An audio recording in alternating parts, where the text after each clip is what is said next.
Hey everyone, today's video is all about how to make a paper mache bowl. Here, as you can see, is one that I made earlier.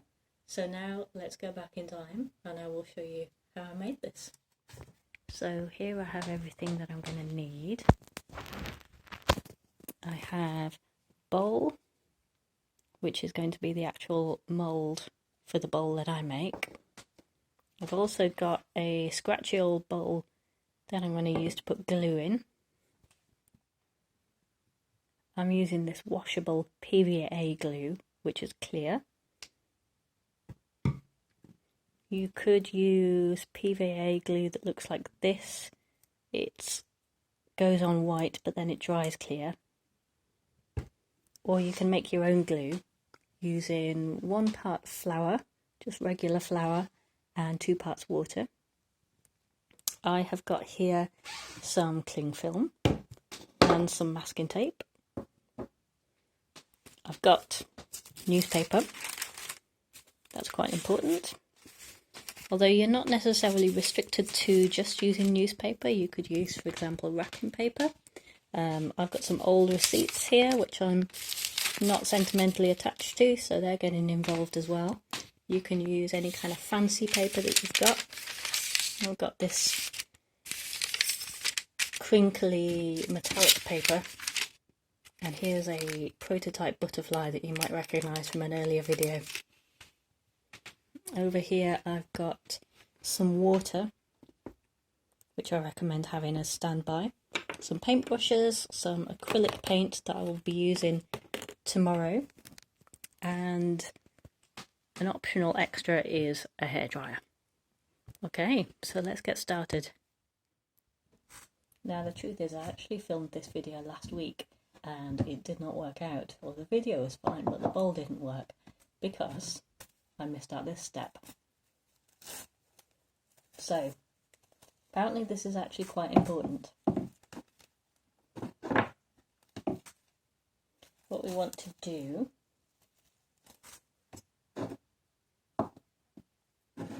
is completely wrap our bowl in cling film.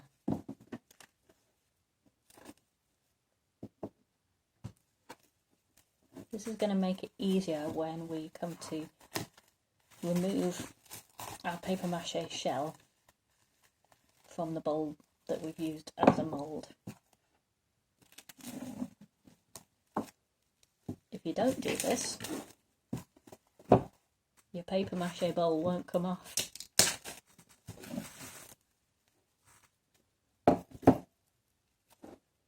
As I found out to my disappointment. Alright.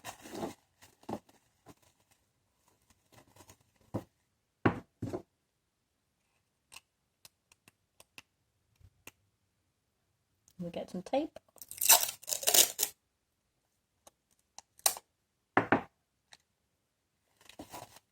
And fix our cling film down.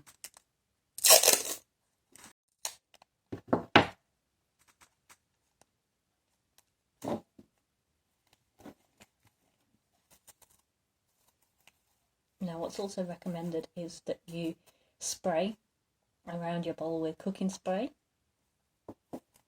I'm actually going to rub a bit of Vaseline on the outside. Again, that's going to help the paper mache to come off when it's dry tomorrow.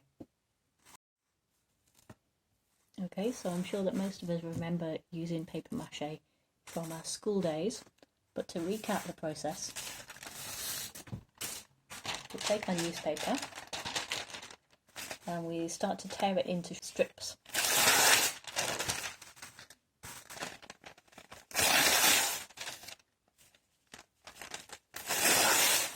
The strips don't need to be too exact, so I've just torn off 3 that are different sizes. I mean, they're all roughly 1 inch or so wide, but you know, they don't have to be too exact.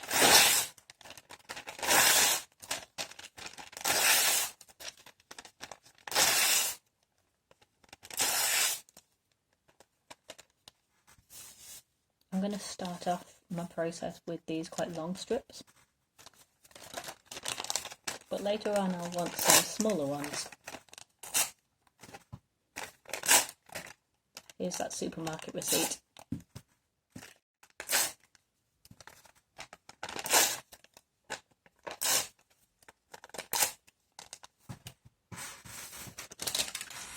And I'll do the same with this fancy paper. I'm going to want some smaller pieces of that later.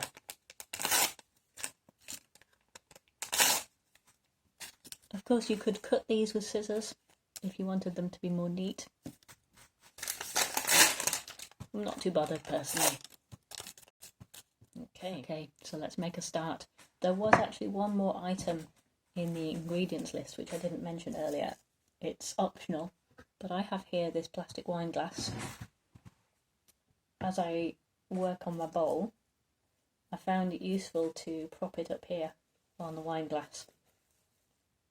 That means that I can get right down to the rim of the bowl with my strips of newspaper without the desk getting in the way. Okay. You are also going to need way more glue than you think for this project. And you're going to need a brush. So,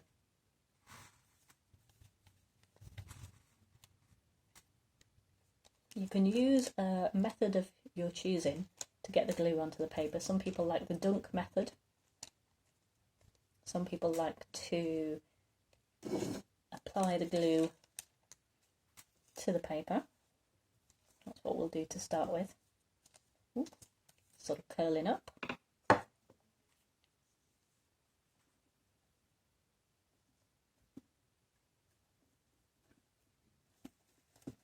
These strips are longer than I need them to be, so they're going to hang down the sides to begin with. The other glue application method is to put the paper on first and then apply the glue.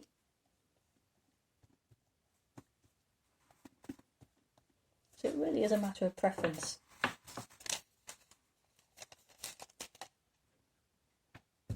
And to start with, what I'm doing is applying the paper in a sort of crisscross. So I've done like a hot cross bun there. And I'm going to take that cross into a star shape.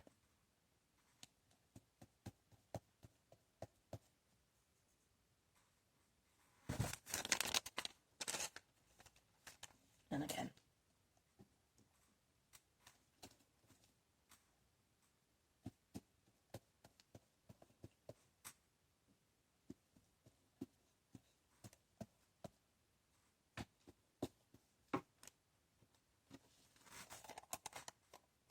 So that gives me almost the scaffolding of my bowl, and I can continue to apply more paper around that scaffolding.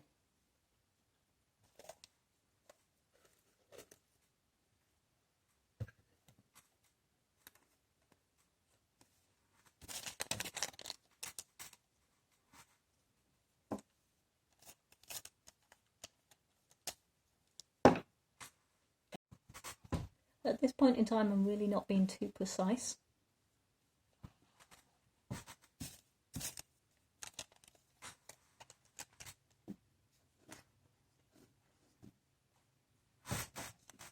Because I'm going to keep layering the paper up anyway.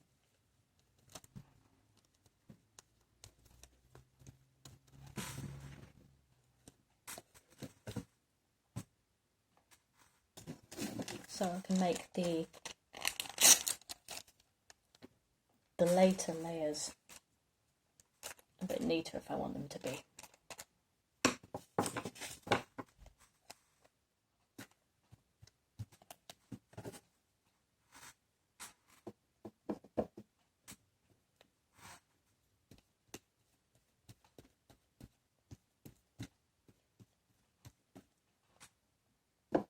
I find that applying glue over the top like this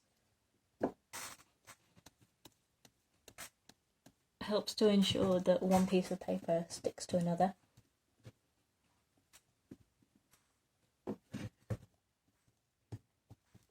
And I kind of want to concentrate more on sticking the pieces of paper to one another than I do on sticking them to the cling film underneath them, if that makes sense. I don't want them to especially adhere to the cling film.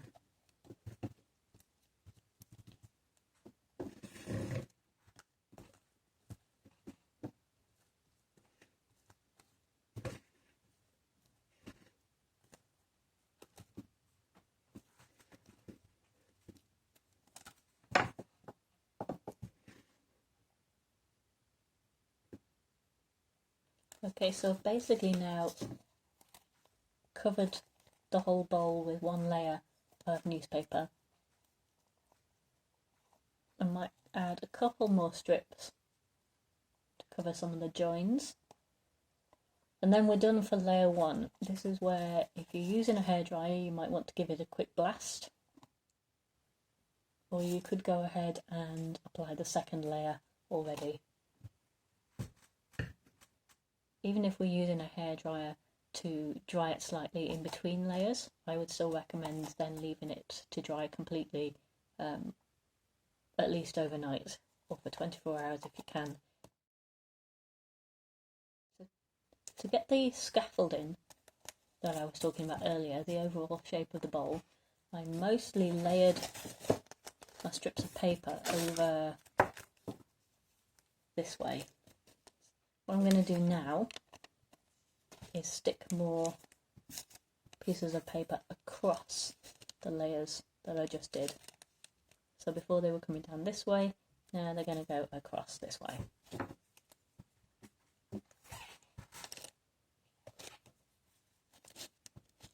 That's going to make sure that the bowl is nice and strong.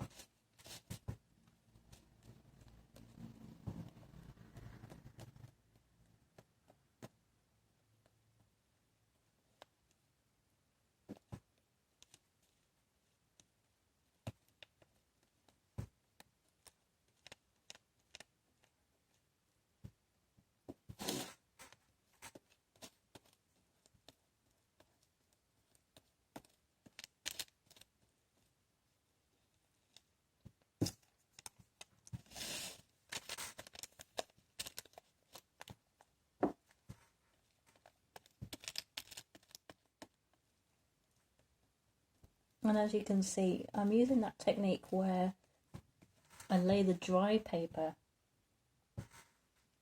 down onto the bowl first and then apply the glue.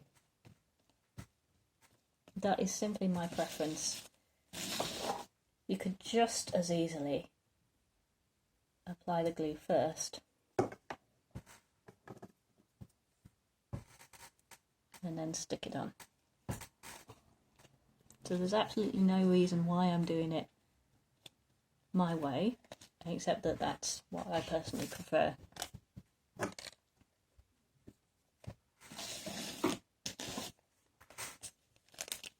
But you know, it's not necessarily a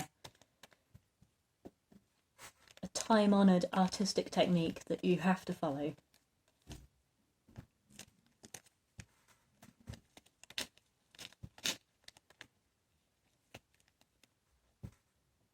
Tell you what though, that strip is too big, so I want to tear them up a little bit smaller.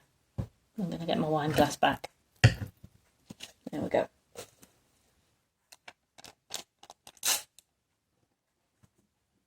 As for how many layers you need to do, I've seen videos and blogs where the makers only use 2 layers. I personally think that I want at least 3 layers.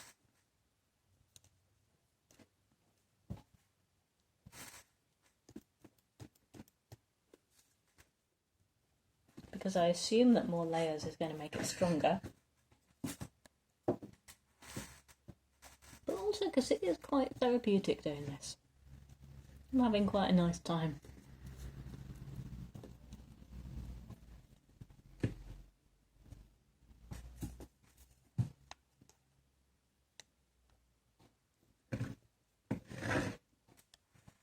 Last week when I was using this brush, it was sort of dyeing the glue pink as I went, because I have previously used this brush to dye my hair pink, many a year ago. And then the dye really gets stuck in the bristles and then comes out when you least expect it to. Perhaps in a future video you shall see me with pink hair. It strikes me that if ever there was a time to experiment with your hair, or to go back to experiments you've done in the past, this is the time to do it.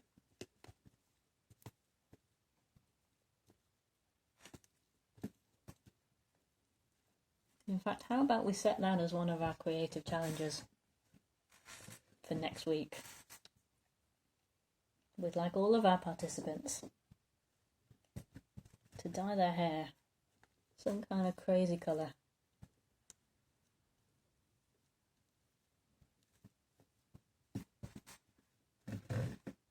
So if anyone has the means to do a mohawk, I would very much like to see that, please. Kindly send in your photos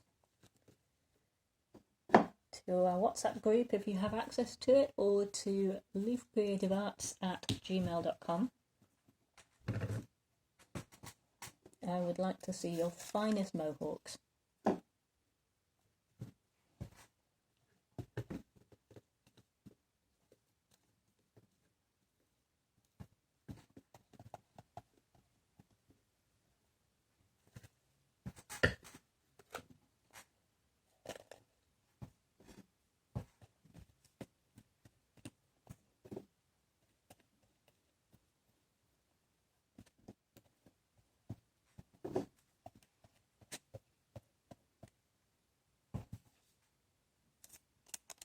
How's everyone's weeks been?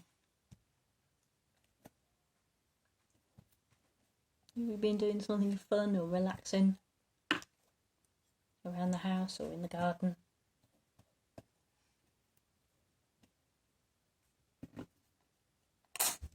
Or in a local park? I went for a beautiful walk in my local park yesterday. It had been tipping it down with rain most of the day, but I managed to find a relatively dry bit. And as you can imagine, the park was very lush and green. Okay.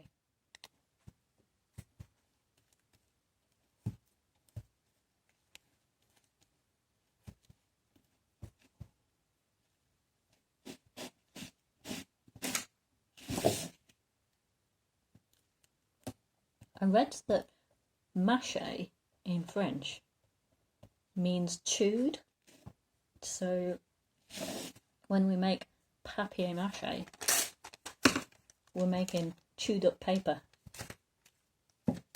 Isn't that gross?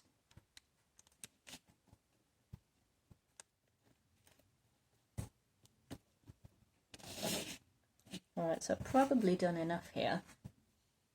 What I think is I will pop it back onto my wine glass,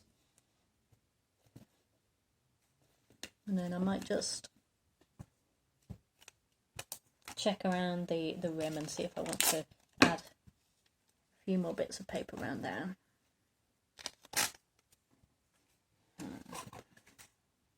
One more around here.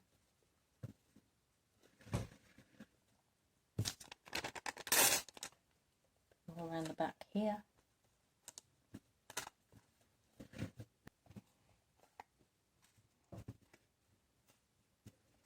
And I think that's probably enough. Of course, when I come back to it tomorrow, I could always add another layer of paper if I felt the need. But I think we're good for now. The only last thing that I am going to do is to stick some bits of gold on. I'm going to tear them up quite small. Tomorrow, when this is completely dry, I am going to paint the newspaper, but I'm going to leave some of these gold bits peeking through. I'm not going to paint over those.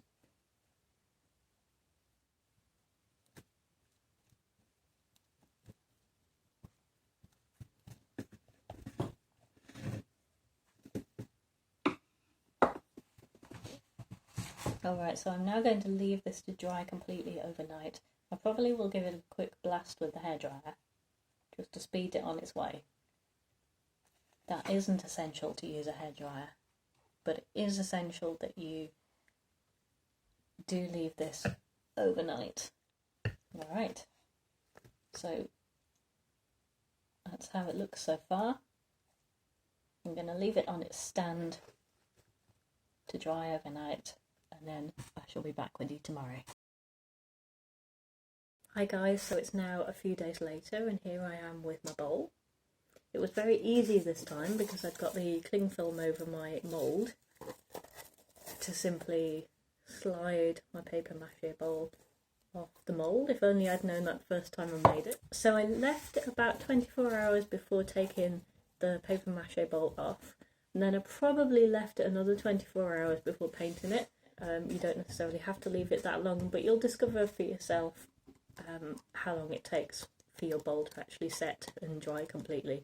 You can take it off the mould before it's completely dry, but you do want it to be dry completely before you paint it.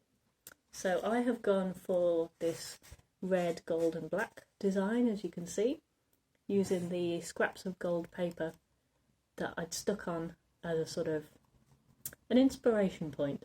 And it reminds me now of the Japanese tradition that you might know about, the tradition of repairing broken vases and other bits of pottery with gold. So I've got this beautiful gold acrylic paint in the middle, red and gold stripes. I've got some swirls and some spots that are painted on. This is all with acrylic paint, and I left the gold paper that I'd stuck on.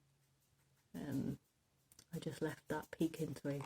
So I am now very happy with my bowl. But that said, I don't think it's the most professional effort that's ever been made, so I am very much looking forward to seeing some of you do better in the coming week. Please do send us your images, as always. Those of you who are on our WhatsApp group, you know where to send those images, or you can email them to leafcreativearts@gmail.com. We look forward to hearing from you.